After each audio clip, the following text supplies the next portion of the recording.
दोस्तों नमस्कार, कैसे हैं आप लोग? Welcome to my channel.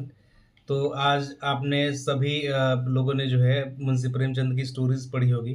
ठीक है, इनकी स्टोरीज़ बहुत पॉपुलर हैं। ठीक है, और मैंने भी कॉलेज के टाइम में पढ़ा था जो है। ठीक है, तो आज मैं इनकी स्टोरी पढ़ के सुनाता हूँ।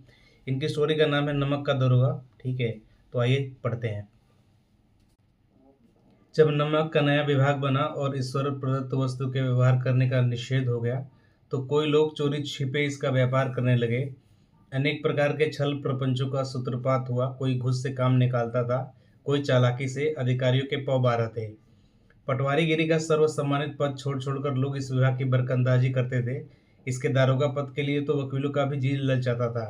यह वह समय था जब अंग्रेजी शिक्षा और ईसाई मत को लोग एक ही वस्तु समझते थे। फारसी का प्राबल्य था। प्रेम की कथाएं और श्रृंगार रस के काव्य पढ़कर फारसीदा लोग सर्वोच्च पदों पर नियुक्त हो जाया करते थे। मुंशी बंशीधर भी जो लिखा कि विरह कथा समाप्त करके सीरी और फरहाद के प्रेम वृत्तांत को नर्ल और नील की लड़ाई और अमेरिका के आविष्कार से अधिक महत्व की बातें समझते हुए रोजगार की खोज में निकले। उनके पिता एक अनुभवी पुरुष थे। समझाने लगे, बेटा घर की दुर्दशा देख रहे हो, ऋण के बोझ से दबे हुए हैं। लड़कियां हैं वे घास फूस की तरफ बढ़ती चली जाती हैं। मैं कगारे पर का वृक्ष हो रहा हूँ, न मालूम कब गिर पड़ूं। अब तुम ही घर के मालिक मुख्तार हो। नौकरी में ओहदे की ओर ध्यान मत देना, यह तो पीर का मजार है। निगाह चढ़ावे और चादर पर रखनी चाहिए ऐसा काम ढूंढना जहाँ कुछ ऊपरी आय हो। मासिक वेतन तो पूर्णमासी का चांद है जो एक दिन दिखाई देता है और घटते घटते लुप्त हो जाता है। ऊपरी आय बहता हुआ स्रोत है जिसके सदैव प्यास बुझती है। वेतन मनुष्य देता है, इसी से उसमें वृद्धि नहीं होती। ऊपरी आमदनी ईश्वर देता है, इसी से उसकी बरकत होती है। तुम स्वयं विद्वान हो, तुम्हें क्या समझाऊं। इस विषय में विवेक की बड़ी आवश्यकता है। मनुष्य को देखो, उसकी आवश्यकता को देखो और अवसर को देखो। उसके उपरांत जो उचित समझो करो। गरजने वाले आदमी के साथ कठोरता करने में लाभ ही लाभ है, लेकिन बेगरज को दांव पर पाना जरा कठिन है। इन बातों को निगाह में बांध लो, यह मेरी जन्म भर की कमाई है। इस उपदेश के बाद पिताजी ने आशीर्वाद दिया। वंशीधर आज्ञाकारी पुत्र थे।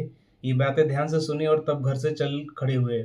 इस विस्तृत संसार में उसके लिए धैर्य अपना मित्र, बुद्धि अपनी पथ प्रदर्शक और आत्म अवलंबन ही अपना सहायक था। लेकिन अच्छे अच्छे सुकून से चले।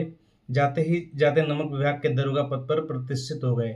वेतन अच्छा और ऊपरी आय का तो ठिकाना ही न था। वृद्ध मुंशी जी को सुख संवाद मिला तो फूले न समाये।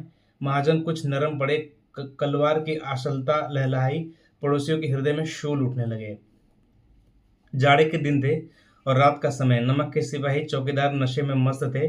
मुंशी वंशीधर को यहाँ आए अभी 6 महीनों से अधिक न हुआ थे, लेकिन इस थोड़े समय में ही उन्होंने अपनी कार्य कुशलता और उत्तम आचार से अफसरों को मोहित कर लिया था। अफसर लोग उन पर